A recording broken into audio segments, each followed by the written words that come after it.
ay meron tayong pag-uusapan, kabayan, kung paano yung mga paraan, mga teknik na hindi kayo mabudol dito sa Canada. Kasi marami po ang mga scammers dito sa Canada na naniningil ng napakamahal.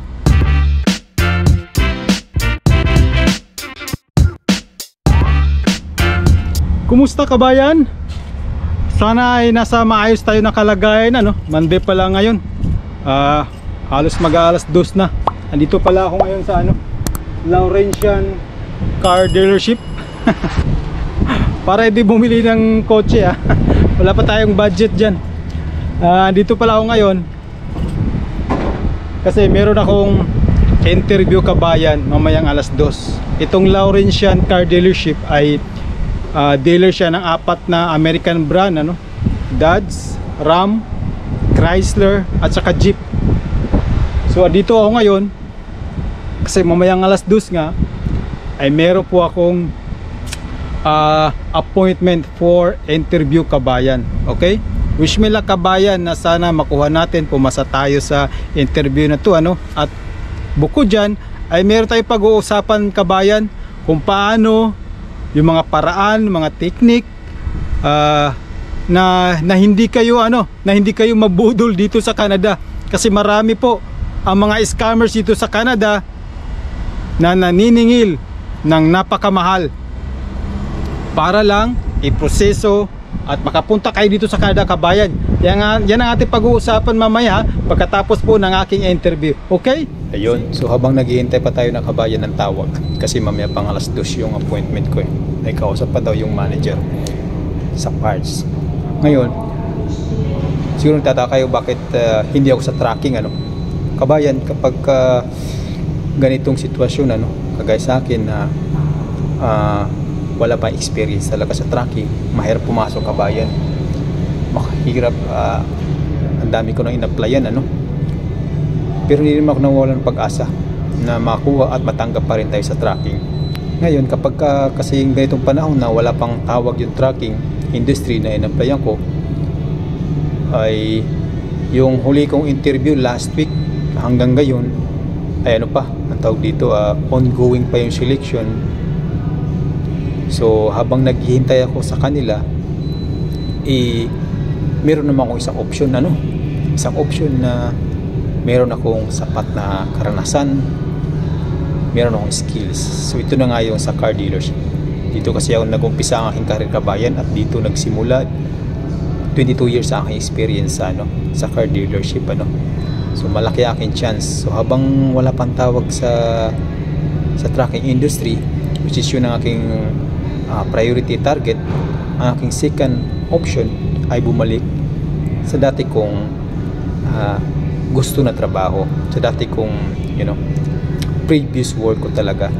Kasi dito 22 years ang aking experience. Nag-umpisa ko sa Honda Cars Makati, din sa Magallanes.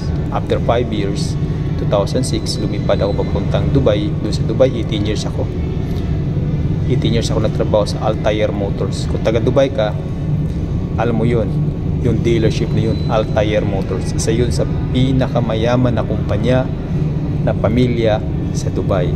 So ang tanong, bakit ba ako pumunta pa ng Canada kung okay ang aking tawag dito, estado sa UAE o particular sa Dubai? Yes, kabayan, okay na talaga ang aking estado doon.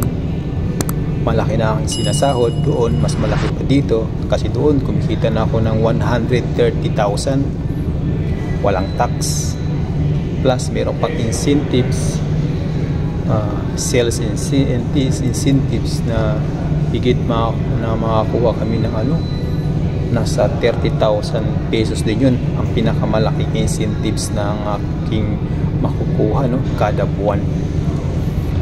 Ngayon, bakit ba ako pumunta ng Canada? Way back 2018 kasi akala namin okay pa pumunta sa Canada. Nung nagsimula na kami mag-apply, ang unang application talaga namin ay sa Newfoundland, which is under siya ng Atlantic Immigration Pilot Program, which is maganda talaga, kabayan, kasi landed ka as PR, pero Hindi nga sinwerte, dumating yung COVID-19. Binack out yung application namin ng employer, which is nandun na sana kami sa malapit na yung Kabayan, nandun na kami sa ano ba yun? Biometrics. Oo, nag-biometrics na ako sa Dubai, ang pati ng aking family sa Pilipinas, nag-biometrics na rin. Tapos malapit na talaga Kabayan. Ngunit binack out ng employer dun sa Newfoundland, gawa ng tagilid talaga yung negosyo, So ayun, dahil nga nakapagbayad na ako sa agent sa tawag dito sa consultancy firm, which is yan ang pag-uusapan natin ngayon. Kasi sa tingin ko parang nabudol ako, Kabayan. Pagdating ko dito ngayon, dito ko lang din nalaman na walang placement fee papunta sa Canada. Naintindihan ko yun na walang placement fee, kasi hindi naman ako sa agency nag-apply ako sa consultancy firm. Hi! Ayun, naputol lang ating usapan dyan kanina. Kabayan, naputol kasi tinawag na ako ng operation manager. Nag-umpisa na yung interview, dalawa nag-interview, fixed operation manager at saka parts manager. So, ang technique ko sa pag-apply, Kabayan, lahat ng car dealership dito, halos 8 ata yun o 10. In-applyin ko lahat yan. At yung lahat na yon ay designated employer sa RCIP. Ibig sabihin ng RCIP ay Rural Community Immigration Program. Yun ang tinatarget ko, Kabayan. Kaya kapag naghahanap kayo ng trabaho, yun ang hanapin nyo. Designated employer dapat. Okay? So ayun, maganda naman ang aming kwentuhan. Dalawa sila nagtanong sa akin. Maganda naman ang aking, very confident naman ako sumagot, Hindi naman sa pagmamayabang kasi ano na to sa akin wala nga to, sisiw na to sa akin pag ganitong trabaho ang pag-uusapan. So tinanong na sa akin kung anong experience ko. Merong experience sa Honda, Makati, tapos 18 years nga sa Dubai. So tinanong lang ako, marunong ba ako mag-drive? So, oo, meron akong license, AZ license. Nagda-drive ba ako dito? Sabi ko hindi, kasi masyado kasi accessible yung Canadian tires, which is doon ako nagtrabaho, so hindi ko na kailangan magmaneho. So lahat ng saglit lang ang usapan. Anong oras na ba ngayon? Oh, saglit lang, wala pang 10 minutes siguro. Tinanong ko rin sila kung willing ba sila mag-sponsor. Sabi nila yes, we are willing once na mag-decide kami na i-hire ka namin. Okay? So mabalik nga tayo dito sa usapan na sa usapan kung paano ba makapaniguro para hindi mabudol dito sa Canada, Kabayan. Kasi sa tingin ko nabudol ako Okay? Nag-apply ako hindi sa agency, sa consultant firm. Kasi pag sa agency ka mag-apply, Kabayan, dyan sa Pilipinas, no placement fee talaga. Okay? So ito yung iwasan nyo, mag-apply sa mga consultant firm dito sa Canada. Consultancy, immigration consultancy. Kasi naniningil sila ng 10,000 dolyares Canadian. Pag kinonvert mo yan sa US dollar is na sa 8,000. Ang binayaran ko noon $8,000, Kabayan. Dito ko lang nalaman na nabudol pala ako. At hindi lang kami. Bihira. Pero kasi nung una kasi medyo excited excited kasi nga Canada maganda pakinggan. Pero yun nga, nabudol kami. Paano ba kami nabudol? Ganito yun. Dito sa Canada, Kabayan, talamak ang mga scammer.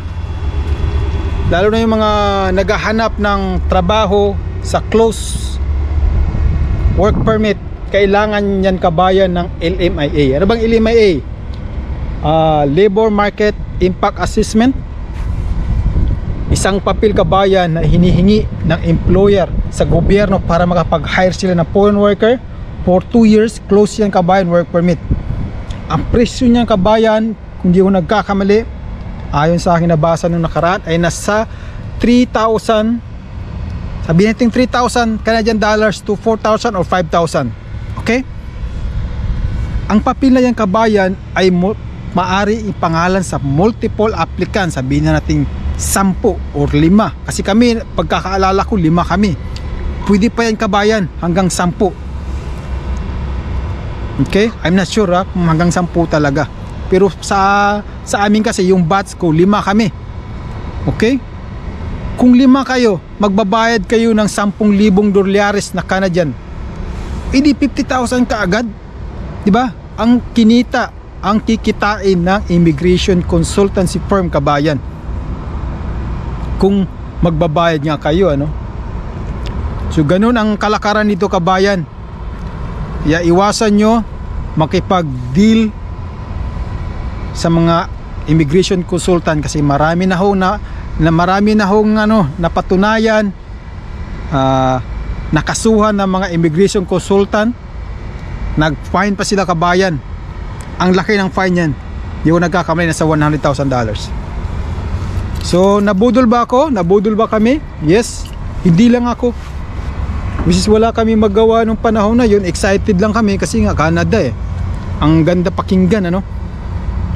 Pero dito ko na nalaman at na-discover na yung LMIA is nasa 3,000 to 5,000 Canadian dollars lang. Tapos ibibintayan sa mga aplikante, sisingilin ang aplikante ng 10,000 Canadian dollars. Mantakin nyo yan. Kung 5 yun ang na-hire nila sa isang LMIA, edi meron silang 50,000. Samantala yung ginastan nila is sabihin natin 5,000, edi meron silang 45,000 Canadian dollars ang immigration consultant. Ganun katalamak kabayan. Kaya iwasan nyo makipag transaksyon sa mga immigration consultant firm, kasi maraming budol dyan. Maliban na lang kung ang employer ang alam ko dapat kasi ang employer magbabayad niyan eh. Magbabayad sa mga gastusin. Dapat ang aplikante ay walang gagastusin. Pero kung sa tracking ka, ay kailangan mong gumasta kabayan, kasi kailangan mo kumuha ng 5 class na lisensya, pagkatapos class 1 na lisensya. Lahat yun ay hulugan, babayaran mo. Kasi yung lisensya mo sa Pilipinas, hindi yan ino-honor dito kapag magmamaneho ka ng class 1. Okay? So yun ang pagkakaalam ko, binabayaran ng mga truck driver yung pag-aaral nila ng class 1 kabayan. Okay? So ano pa ba? So paano ba mag-apply?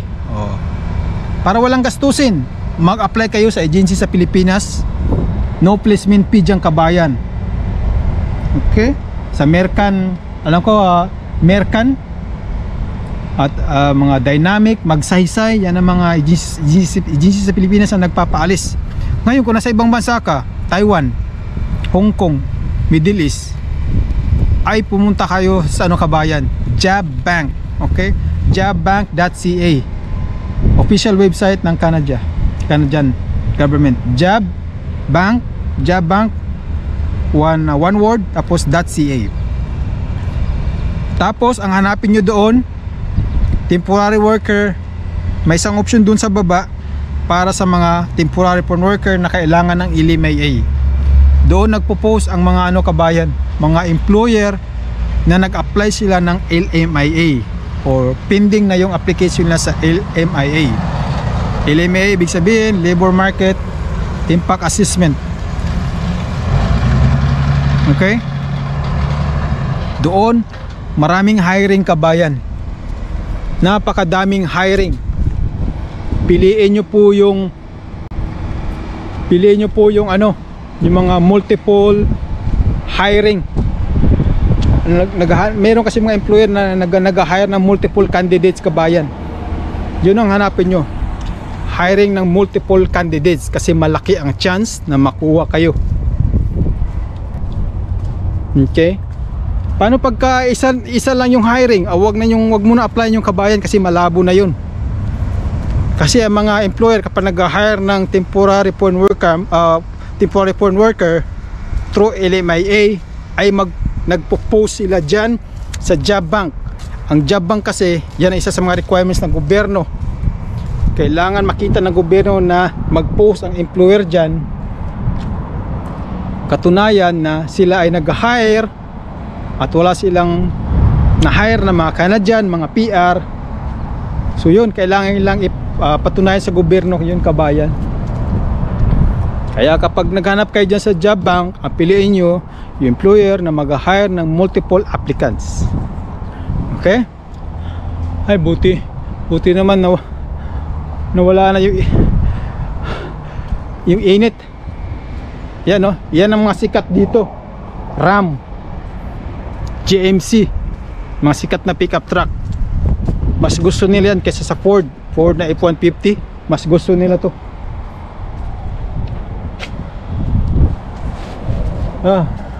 So sana loobin ng Diyos na makapasa ako, no?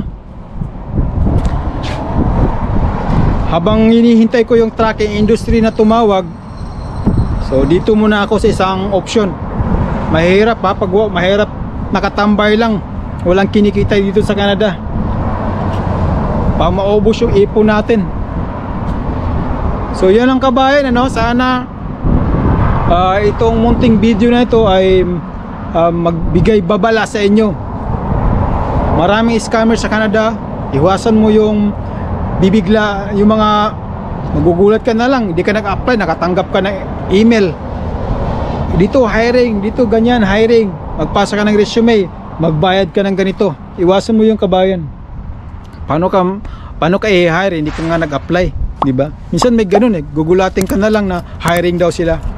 Mag-ingat sa scammers, kabayan. Ngayon, kagaya sa akin, kung tatanungin ko kung bakit ako nagbayad ng 10,000 or 10,000 na Canadian dollars, equivalent yan sa 8,000 US dollars. Kasi nung panahon na yun, hindi ko pa alam. At saka pumirma kasi ako ng retainer agreement sa retainer agreement sa immigration consultancy. So parang nakatali kasi ako dun, ano? Natatakot ako mag-report kasi nakatali. Baka ako ang balikan kasi pumirma ako ng retainer agreement So ayan lang, kabayan. Sana itong video na to ay magbigay sa inyo ng babala, ano? Para makaiwas. Tandaan nyo, no placement fee ang Canada. Mag-apply kayo sa agency sa Maynila. Sa Maynila, marami dyan. O kaya sa job bank. Okay? Sa job bank, kabayan, maraming hiring doon. Okay, this is from Das Info TV mula po dito sa Laurentian Car Dealership. Okay, see you soon, kabayan. Bye bye.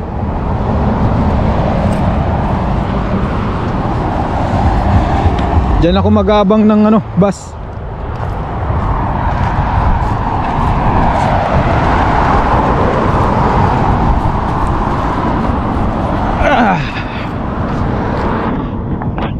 So ganito ang itsura ng Sudbury, ano? Yan.